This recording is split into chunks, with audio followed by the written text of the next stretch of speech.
Então, aula gravando, todos com a apostila na página 67, certo? Deixa eu pegar minha apostila. Queridos, então na página 67, a gente tem exercícios falando da divisão da Europa e também da divisão da cidade de Berlim, como um todo, né? Então, olha a questão 1, né? Essa questão ela é importante para a gente, porque ela vai perguntar para nós quais que são os critérios utilizados para dividir a Europa em Europa Oriental e Europa Ocidental, certo? Então, ó, o critério que a gente utiliza é basicamente um critério político-econômico, vindo lá da Guerra Fria, né? Então, se aquele país, durante a Guerra Fria, adotou o socialismo, ele pertence à Europa Oriental. E se aquele país adotou o capitalismo durante a Guerra Fria, ele pertence à Europa Ocidental, certo? Então, o critério é um critério político, econômico para a divisão da Europa, ok? Que aconteceu lá durante a Guerra Fria. Belezinha? Acho que ninguém ficou com dúvida com relação a isso. Se tiver, levanta a mão, desabilita o microfone e me pergunta. Tudo bem? Então, o critério, pessoal, adotado durante esse período, critério político e econômico, que a gente tem até os dias de hoje. Beleza? Agora, estamos à página 67, para quem está chegando agora, página 67, exercício número 2, vamos fazer a correção dele agora. Certo? Então, vamos lá, ó. A questão 2 diz o seguinte: quando a gente vai observar a Europa Oriental e a Europa Ocidental, a Europa Ocidental Página que é, Bia? Estamos na página 67, exercício 2. Obrigada. Certo? Então, meninos, a Europa Ocidental tem um nível de desenvolvimento econômico muito superior à Europa Oriental. E aí pede para a gente dizer por quê, que fatores acabaram fazendo com que isso acontecesse, né? Basicamente o seguinte, que a Europa Ocidental, ela foi a primeira a se industrializar, então, industrialização. Depois, a gente observa que ela agiu de maneira imperialista, conquistando colônias e explorando essas colônias. Então, industrialização e imperialismo. E o terceiro fator que contribuiu para ela acumular riqueza, né, e se industrializar e se desenvolver economicamente bem, foi a criação daquele plano chamado Plano Marshall, certo? Lembra que o Plano Marshall é aquele plano de recuperação das economias europeias, que era uma série de empréstimos oferecidos dos Estados Unidos para a Europa? O Gabriel está falando que assistiu um filme que fala bastante sobre a cortina de ferro. Escreve o nome aí para nós, Gabriel, para compartilhar com a turma no final da aula, se você se lembrar, tá bom? Então, pessoal, são 3 fatores que contribuíram ao longo da história para que a Europa Ocidental fosse tão mais desenvolvida. Então, primeiro que eu falei, industrialização. Foi o berço da industrialização. Depois, muitos países tiveram uma ação imperialista, então, o imperialismo. E o terceiro fator foi o Plano Marshall. Beleza? Posso seguir, né? Se alguém tiver dúvida, vai me mandando ou aqui no bate-papo, ou vocês me chamam. Ô, Bia, Oi. industrialização, imperialismo e o quê? Plano Marshall. Lembra que foi aquele empréstimo que os Estados Unidos ofereceu? Plano Marshall. Tá? Então, foram esses 3 fatores que auxiliaram a Europa Ocidental a se destacar. Demônio! Foi, Demônio! Se muda, Vinícius, que mongol. foi, Vinícius? Você tá... Mongol. O Vinícius está emocionado, gente. O que aconteceu, Vinícius? Não, tô Você tá falando com meu irmão aqui. emocionado? Fala para ele que você está agora assistindo a melhor aula que tem, a aula de geografia. E depois vocês veem. Ele tá assistindo o Jaime lá. Então, fala para ele prestar atenção lá no Jaime, no Jaimito. Certo? Podemos ir para a questão 3 agora. Certo?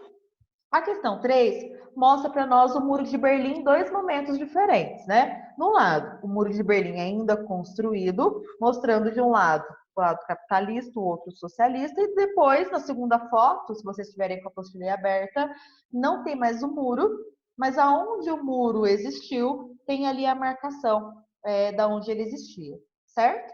E aí, sobre a construção desse muro, né, da Berlim Oriental e Ocidental, tem duas questões para a gente responder. A primeira, por que Berlim teve que ser dividida por um muro? Óbvio, para impedir a passagem de pessoas do lado socialista para o lado capitalista. Fácil. Foi construída por quem? Pela União Soviética, tá? Então, por que a Alemanha, a cidade de Berlim foi dividida? Né, para impedir a passagem de pessoas do lado socialista para o lado capitalista. Que página você está, Bia? Estamos na página 67, exercício 3, letra A. Vinícius, quando você chegar lá, você me fala um ok. Cheguei. Achou? Então, ó, por que Berlim foi dividida por um muro? Foi construída pela União Soviética, né, para impedir a passagem de pessoas do lado socialista para o lado capitalista. Certo? Letra B. Quais que são as consequências políticas e econômicas com a queda do muro? O que basicamente aconteceu? Houve uma unificação política e econômica não só da cidade de Berlim, como também da Alemanha. Lembra que a Alemanha também foi dividida entre capitalista e socialista?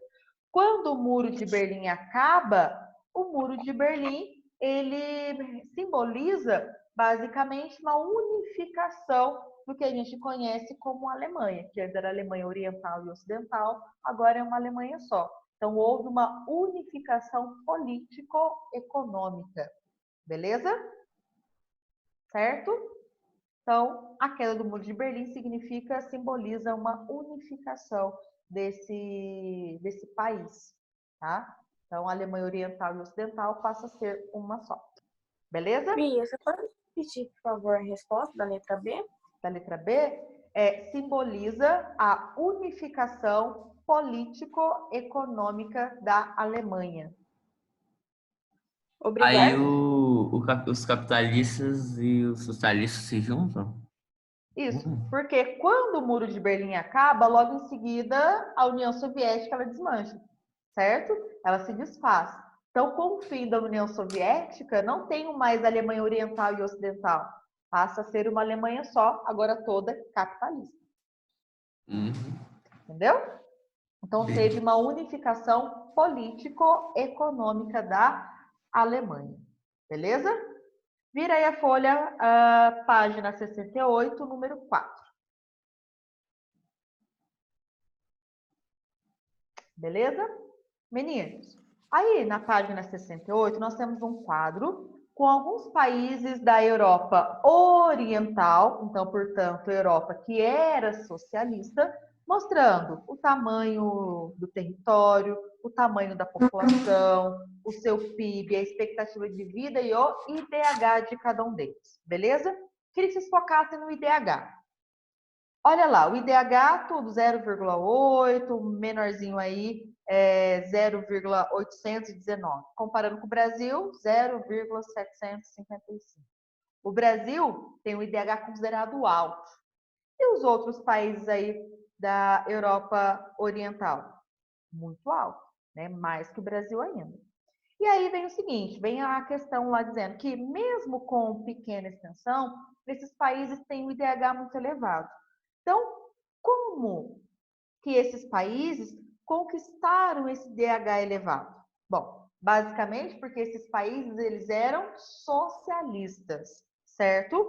E aí, o sistema socialista priorizava serviço básico de saúde e educação. Então, todo mundo dentro desses países tinha bom acesso à educação, então tinha muitos anos de estudo, e tinha bom acesso à saúde, bom acesso a médicos, a remédios. Isso fez com que eles conseguissem viver muito tempo. Tudo isso puxava o IDH lá para cima. Então, quais são os fatores, né, que a União Soviética deixou para eles, né? Então, o sistema socialista fazia muitos investimentos em saúde e educação, o que mostra um IDH mais elevado, certo? Tudo bem? Lembra que o socialismo, turma, ele sempre tenta oferecer o básico da melhor qualidade para todo mundo. Então, se eu tenho o básico de educação de qualidade e o básico de saúde de extrema qualidade, o IDH vai lá em cima. Lembra que o IDH leva em consideração renda, saúde e educação? Se eu tenho saúde e educação excelentes, claro que essas duas médias vão puxar meu IDH lá para cima. Beleza? Certo? Então, qual que é a resposta? Bia, Oi. mas, tipo, se renda e saúde que o socialismo tem, mas renda nesse. Carmen, mas e a renda? Tipo, era boa a renda desses países aí? Durante o período do socialismo, a renda dos países socialistas todos era considerada igualitária, todo mundo tinha uma boa qualidade de vida e tudo mais. Então, renda igualitária. Quando acabou a União Soviética, esses países nem todos conseguiram crescer economicamente a ponto de dizer que eles são grandes influências no mundo inteiro, certo? Mas comparado com vários outros países, até que eles têm um PIB bem alto, certo? Só que eles são geralmente países muito pequenos. Então, o PIB deles é alto pela extensão que eles têm, mas eles são considerados países muito ricos, não. Só que como eu faço uma média de 3 variáveis, mesmo que uma variável seja muito ruim, as outras duas puxam a minha média para cima. Quais que são as 3 médias? Renda, saúde e educação. Apesar da renda não ser muito alta, a saúde e a educação puxam essa média lá para cima. Por isso que o IDH deles é bastante elevado, tá? Aí, abrindo um parênteses, turma, quando eu vou falar de desigualdade social, o IDH não é o melhor índice para eu medir a desigualdade social. Por exemplo, o IDH do Brasil é considerado elevado. Significa que todo mundo no Brasil tem uma boa qualidade de vida? De forma alguma, né? Enquanto que no Brasil tem gente que mora em verdadeiros palacetes, tem muita gente no Brasil que vive em favelas em que o esgoto corre na porta de casa, né? Então, será que a qualidade de vida das duas pessoas é a mesma? Não, né? Então, a gente vê que o IDH mostra a média. Então, quem mora num palácio e quem mora na favela tem a qualidade de vida igual. Então, por isso que é uma média, certo? Beleza. Ô, Bia, Então, oi. você repete a 4, por favor? Então, olha a pergunta, Yuri. Como a herança soviética pode ajudar a explicar o mais elevado IDH das 3 repúblicas bálticas, né? Ou seja, 3 países que pertenceram à Europa Oriental? Então, o sistema socialista, ele priorizava investimentos em saúde e educação, o que explica os bons indicadores econômicos. Então, o socialismo priorizava investimentos em saúde e educação, o que explica os altos índices econômicos. Certo? Tá, obrigado. Beleza? A questão 5 é fácil, verdadeiro ou falso, e pede para a gente corrigir aquelas que estavam erradas. Tá? E aqui está basicamente falando daqueles países que foram da Europa Oriental, portanto, socialista. Então, primeira, as repúblicas bálticas, Estônia, Letônia e Lituânia, que integravam a União Soviética desde 1945, tornaram-se estados soberanos, ou seja, tiveram sua independência. Elas não eram governadas por ninguém. Certo ou errado? Certo, tá? Verdadeiro. Tudo bem? Então, assim que começou a Guerra Fria, esses países estavam governados pela União Soviética, pelo Partido Comunista. Depois que a Guerra Fria acaba, eles se tornam soberanos. Cada um se governa. Ok? Então, verdadeiro. Segunda afirmativa. A Alemanha reunificou-se após décadas de divisão, que ocorria desde o final da Segunda Guerra Mundial. Sim, né? Quando acaba a Segunda Guerra Mundial, a Alemanha foi dividida em 2 áreas, né? Então, uma área capitalista, outra área socialista. Perfeito. A terceira afirmativa. Formaram-se 2 países no lugar da antiga Alemanha. Um capitalista, a Alemanha Oriental, e outro país socialista, a Alemanha Ocidental. Verdade ou falso? Falso. Não tivemos 2 Alemanhas. Era uma Alemanha dividida em 2 partes. Uma parte socialista, outra parte capitalista. beleza? Então, não havia duas Alemanhas, continuava sendo a Alemanha. Só que uma parte era oriental, socialista, outra parte ocidental, capitalista. Tá? Então, ela é falsa, certo? A quarta afirmativa. A Tchecoslováquia teve seu território desmembrado em dois novos países, dois novos estados independentes. A República Tcheca e a Eslováquia? Sim, falei para vocês no outro vídeo que sim, né? Então, a antiga Tchecoslováquia agora é a Eslováquia e a República Tcheca. Gabriel, você quer falar? Pode falar. Gabriel Pérez, está com a mãozinha levantada? Não? Tira, baixou a mão, então. E a última aí, né? A última afirmativa. A Iugoslávia fragmentou-se de maneira pacífica, dando origem a novos países independentes. Todos são internacionalmente reconhecidos. Pronto, está tudo errado. Por quê? Nessa região da Iugoslávia, havia povos de diferentes nacionalidades sob o mesmo governo, o governo de Tito. Esse cara, o Tito, ele acabou, de certa forma, impedindo de maneira muito dura que os povos pedissem independência. Somente a partir da morte dele, nos anos 80, é que esses povos começaram a brigar com o governo, com o Partido Comunista, para conseguir autonomia. Por exemplo, até os dias de hoje, tem uma região lá na Iugoslávia chamada de Kosovo, que briga até hoje para ser reconhecido, mas não é. Tá? Então, não foi feita de maneira pacífica de forma alguma. Até os dias de hoje, esse desmembramento acontece através de batalhas, de conflitos civis. Beleza? Certinho? As outras questões de marca X, se alguém depois tiver dúvida na hora de responder, pode me chamar no privado. Eu vou mandar o gabarito para vocês dessas questões, certo? E vou começar agora o capítulo 5. Tudo bem? Ô, Certo? Bia, então ficou VVFV. Deixa eu confirmar aqui. VVFVS. Então, primeira verdadeira, segunda verdadeira, terceira falsa. Quarta verdadeira, quinta falsa. Beleza? Uhum. Ó, vou Calma aí, começar. repete de novo, por favor, Bia. Verdadeiro, verdadeiro, falso, verdadeiro, falso. Tá, obrigado. Certo? Meninos, vou compartilhar com vocês agora uma tela, que é uma apresentação, porque tem alguns mapas que eu acho que são interessantes para nós. Tá? Deixa eu achar aqui o começo. Que são interessantes para nós, para a gente começar a nossa aula. Tá? Agora eu estou começando o capítulo 5. Tá bom? Então, começando o capítulo 5, falando de globalização. Acho que todo mundo já deve ter ouvido falar desse fenômeno, todo mundo já deve ter ouvido falar de globalização fora do ambiente escolar, né?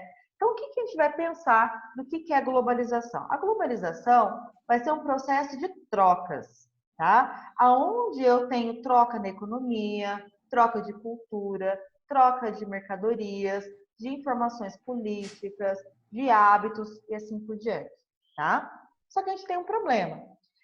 Quando a gente vai falar de globalização, tem um conflito entre os historiadores e os geógrafos, certo? Os historiadores dizem que a globalização começou lá no século XV com as grandes navegações. Lá no século XV, Portugal queria encontrar uma nova rota para chegar às Índias, que não passasse ali pelo mar Mediterrâneo, né? Só que eles teriam que contornar toda a África para conseguir chegar às Índias, certo? Então, eles começaram a desenvolver a navegação para conseguir chegar lá. E a partir do século XV, com Portugal e Espanha se lançando ao mar, eles começaram a conquistar regiões dentro da Ásia, a própria África e a descoberta desse novo continente chamado de América, né? Então, com as grandes navegações, o contato com novos povos, novas culturas, línguas e assim por diante, de acordo com os historiadores, é o início da globalização. Ou seja, é o início do processo de integração econômica, cultural, social, comercial e política entre várias nações do globo. Só que, Para os geógrafos, a globalização é um termo utilizado mais recentemente.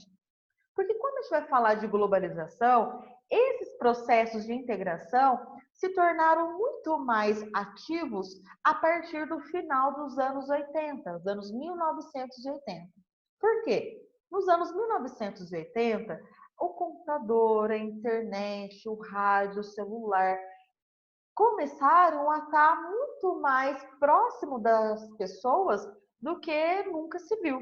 Então, o avanço tecnológico permitiu com que a população tivesse uma integração muito maior, uma integração econômica, cultural, social, política e tudo mais. Então, pensa o seguinte, a partir dos anos 80, a gente pode pensar que os meios de transporte se tornaram cada vez mais velozes, né? Então, pensa, se 150 anos atrás eu estivesse morando aqui em Alfenas e quisesse ir para São Paulo, eu teria a possibilidade de ir a pé e montado num cavalo de carroça, certo? Hoje, se eu quiser ir para São Paulo, além dessas três possibilidades, eu posso ir de carro, posso ir de ônibus, de helicóptero, de avião, né? Eu tenho 1001 possibilidades de transportes para conseguir chegar lá, graças a um avanço tecnológico nos meios de transportes, né? Então, por exemplo, eu aqui no Brasil, aqui em Alfenas, posso... Não, Gabriel, não vou aprovar o seu controle sobre a minha tela, tá? Então, é o seguinte, então o avanço tecnológico dos meios de transporte possibilitaram as pessoas a circularem no mundo inteiro. Então, se eu estou aqui em Alfenas, quiser ir para São Paulo, eu vou muito rápido. Se eu quiser ir para o Japão, eu consigo ir. Além de eu conseguir me deslocar, eu posso mandar também mercadorias para qualquer parte do mundo. Se eu estou aqui em Alfenas, eu quiser comprar uma bolsa italiana, eu posso simplesmente comprar. Não precisa ir até a Itália comprar essa bolsa, né? Eu posso, por exemplo, aqui em Alfenas, assistir a um filme turco, assistir um filme espanhol, assistir um filme americano, assistir um próprio filme que foi produzido no Nordeste do Brasil, né? Porque o avanço tecnológico permitiu aos meios de comunicação essa facilidade. Se acontecer um atentado, por exemplo, lá nos Estados Unidos hoje, em tempo real, eu consigo ficar sabendo disso. Então, o avanço tecnológico permite com que as informações sejam trocadas no nosso planeta em tempo real, né? Então, a comunicação, a produção, o deslocamento de pessoas e de informação se tornaram muito mais intensas a partir dos anos 80. É por isso que, para os geógrafos, a globalização ela aconteceu a partir dos anos 80, com essa revolução técnico-científica informacional, e não lá nas grandes navegações, como os historiadores afirmam, tá? Olha esse exemplo aqui que a gente tem. Esse mapa mostra o seguinte, que ao longo do tempo, parece que o mundo tem se tornado cada vez menor para nós. Porque olha só, quando eu percebo, período bem lá atrás, a velocidade máxima que a gente conseguia alcançar era 16 km por hora dos meios de transporte. Os mais ágeis na época eram as carruagens e barcos à vela. Então, olha só, eu conseguia percorrer dentro de uma hora 16 quilômetros. Então, será que eu conseguia percorrer grandes distâncias em um espaço de tempo muito pequeno? Não. Então, o mundo parecia muito grande. Lá por volta do século XIX, século XX, já tem locomotivas a vapor e barcos a vapor, que viajam as locomotivas a 100 km por hora e os barcos a 57 km por hora. Então, dentro de uma hora, eu consigo percorrer uma distância maior. Então, parece que o mundo ficou um pouquinho menor. Já lá na metade do século XX, nós já começamos a ter meios de transportes mais velozes, como, por exemplo, os aviões a propulsão, que viajam a 480 a 640 km por hora.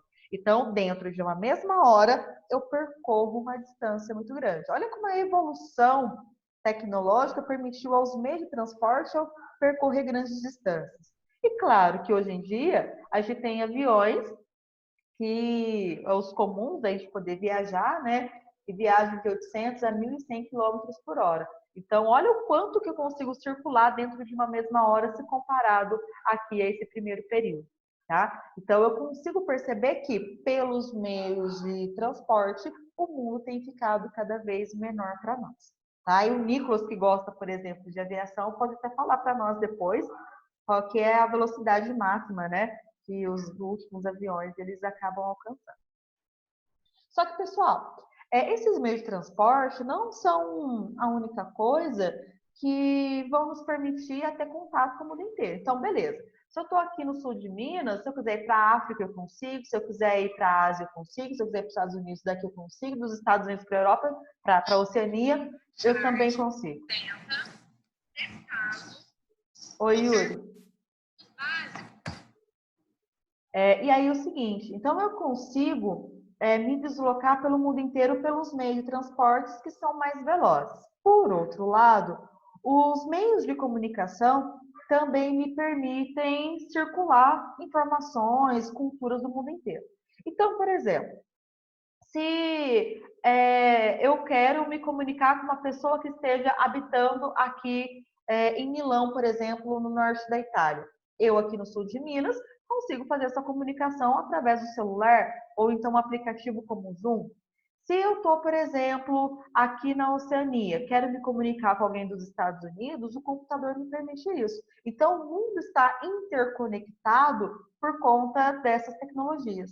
E esse mundo que está super conectado, ele acabou tendo uma grande influência disso daqui, ó, dessas grandes marcas que nós chamamos de multinacionais. As multinacionais, pessoal, para quem não se lembra, são empresas que tiveram origem em um país rico e quiseram se expandir, né, criar filiais em países mais pobres, ok? E aí, o que a gente percebe? Quando essas multinacionais vão se espalhando para países mais pobres, vão levando para esses países mais pobres novas formas de transporte, novas formas de comunicação, novos produtos, novas culturas que aquele povo, por exemplo, não tinha hábito. Imagina só, nós aqui em Alfenas, nessa quarentena, tá bombando o delivery, né? Então, aqui a gente come hambúrguer, que é um prato típico aqui dos Estados Unidos. Eu, Bia, particularmente agora na semana passada, Semana Santa, comi muito peixe, pedi comida japonesa algumas vezes, comida vindo aqui, ó, lá da Ásia. Mas por que diabos que eu aqui em Alfenas como prato típico dos Estados Unidos e típico do Japão, sendo que eu estou aqui no sul de Minas? Por conta dessa influência cultural que os meios de transporte e os meios de comunicação acabam propiciando, né? Tenta pensar no seu dia a dia, na sua rotina. O que você tem no seu dia a dia que acaba sendo culturalmente imposto por outros povos?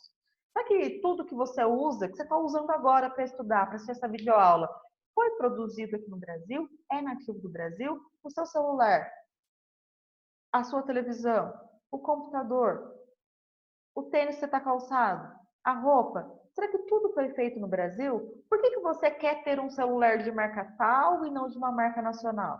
Né? Fruto dessas marcas influenciando aqui. E essas marcas, elas acabam fazendo com que a gente comece a absorver hábitos de música, de palavras do nosso vocabulário que são de outras línguas, como, por exemplo, na língua portuguesa utilizada no Brasil, a gente utiliza o ok com muita frequência, né? A gente utiliza mouse, o próprio da linguagem mais jovem da internet, o próprio stalkear, né? São palavras gringas que foram incorporadas ao nosso vocabulário, graças a essa intercomunicação aqui que a internet nos possibilita, né? Então há uma transmissão da cultura também por parte desses meios de comunicação que vão acabar fazendo uso dessas multinacionais. Pessoal, as multinacionais, quando elas vão se instalar no país e quer fazer aquele país se tornar consumidora do seu produto, ela faz uso principalmente de cinema, de programas de televisão. Todo mundo já deve ter visto um quadro na televisão, um filme, em que a pessoa, por exemplo, vai se sentar com uma bandeja de restaurante e a garrafa de Coca-Cola fica virada com um rótulo para a câmera, né? Ou então a pessoa pega uma garrafa de Coca-Cola e bebe na boca mais gostosa do mundo, né? Ou então mostra aquelas meninas saindo do shopping cheias de sacolas para mostrar que aquele estilo de vida consumista é o estilo de vida que todo mundo deve ter. né? Ou então mostra aqueles carros lindos, maravilhosos, com pessoas lindas, maravilhosas ali dentro, sem nenhum tipo de problema. Se você conseguir comprar aquele carro, você não vai ter problema nenhum, você vai ser bem visto pela sociedade como um todo. Então, os meios de comunicação vão ajudar essas marcas, essas multinacionais, a impor as suas culturas sobre a gente, né? Então, por exemplo, como eu acabei de dizer, comer um hambúrguer ou comer uma comida japonesa foram incentivados pelos meios de comunicação para que a gente absorvesse essa cultura de outros povos. Então, a globalização, ela intensificou essas trocas, né? De informação, de culturas, de mercadorias a nível global. Então, por exemplo, aqui no Brasil, aqui tem um pedacinho da Apple, da Honda, da Marlboro, são grandes marcas do mundo. São marcas brasileiras? Não. Mas essas marcas estão presentes aqui no nosso país. E a gente quer consumir esses produtos de qualquer forma. E elas vão fazer ostensivamente propagandas para que a gente possa consumir, certo? E aí a gente fica no nosso dia a dia hiperconectado, vendo pessoas e personalidades famosas ou não do mundo inteiro através das redes sociais, né? Então a gente quer ter um sapato, uma roupa, um modo de viver, um produto, uma mercadoria igual a de pessoas que estão espalhadas pelo nosso planeta inteiro, certo? Aqui, então, a gente vai ver que o mundo inteiro está conectado graças a essas tecnologias, né? Principalmente a internet. Então, se eu estou num canto, eu posso me comunicar com qualquer pessoa que eu tiver ao longo do nosso planeta. Pessoal, essa intercomunicação do Brasil com outras partes do mundo e vice-versa é positivo porque a gente consegue, né, trocar informações, trocar culturas e tudo mais. Só que, por outro lado, a gente também acaba recebendo muitas informações que vão impor culturas de outros povos sobre a nossa cultura, né? Então, quantos artistas a gente não vê copiando estilos de outros artistas de outros países, né? Então, acaba impondo um tipo de cultura sobre a gente, sobre o nosso modo de viver. E aí o mundo inteiro, será que ele realmente está conectado? A gente vê aqui, por exemplo, um desenho, né, mostrando um índio, meio com cara de tonto, como a gente fica quando o nosso celular não pega, né? Será que todo mundo, de fato, está conectado ao celular, está conectado à rede, está integrado no mundo? Aí a gente tem um mapa como esse. Esse mapa mundi mostra o número de acessos do celular a internet por dados móveis, nem é pelo Wi-Fi, por dados móveis. Então, olha só, quanto mais pontinhos eu tenho, mais celulares conectados. Então, será que o mundo inteiro tem um acesso igualitário ao celular e à internet? Não, né? Então, olha só, quanto mais pontinhos eu vejo, eu percebo que mais desenvolvida é aquela área. Aqui, Estados Unidos, lotado. Europa, lotada, né? Agora, olha aqui no Brasil. O litoral é o local que mais tem acessos. Quando eu vejo o estado de São Paulo, aqui é o que mais vai bombar, né? Onde tem mais gente com acesso. Então, quando eu vejo outras áreas, como por exemplo essas aqui, eu posso pensar que ou essas áreas quase não tem pessoas, como aqui é o caso de uma região com muito gelo, ou que de fato as pessoas não têm acesso mesmo, por não terem condições de ter um celular. Então aqui, o fato de quase não ter acesso aqui é porque aqui é uma área que quase não tem pessoas, nessa região e nessa aqui, muito próximo ao Círculo Polar. Só que quando eu olho para a África, olha aqui, quase não tem acesso. Porque esse local, um local onde as pessoas são muito pobres, países muito pobres, periféricos, que não têm acesso a essa tecnologia. Se alguém olhar aqui para a Austrália, pode perceber que tem pouquíssimas áreas. É porque mais de 70% do território da Austrália é deserto. Então, a população quase não mora nessa área desértica. Por isso que, mesmo sendo desenvolvida, tem grande área que tem pouquinho acesso aqui. Então, a gente tem que analisar. Mas, quanto mais pontinhos, mais desenvolvido é o país, mais conectado é. Então, se eu estou aqui, no Brasil, se eu quero me comunicar com, por exemplo, Portugal, de maneira muito fácil eu consigo, porque lá o acesso é muito grande. Agora, se eu quero me comunicar, por exemplo, com a Etiópia, um país aqui, ó, esse país que eu estou circulando, não vou conseguir. porque poucas pessoas têm esse acesso à internet. Olha que mundo desigual. Em alguns locais, acesso gigantesco, em outras áreas quase não tem. Então, a globalização não atinge todo mundo da mesma forma. Tá? Então, as trocas de informação, mercadorias, culturas, não é desigual. Alguns países terão uma troca maior do que outros. Beleza? Pessoal, falta aí 1 minuto para a nossa aula acabar, para a nossa reunião acabar. Então, na aula de quinta-feira, a gente continua falando isso. Eu queria passar já uma tarefa para vocês, mas não vai rolar, tá? Eu vou desativar o som de vocês e se alguém tiver alguma dúvida, pode me perguntar agora, tá? Se não der tempo, vocês me perguntam lá no... Vocês me perguntam, por favor, lá no nosso WhatsApp. Alguém tem alguma dúvida sobre o que eu expliquei agora, sobre globalização, acesso à tecnologia, no caso aí ao telefone?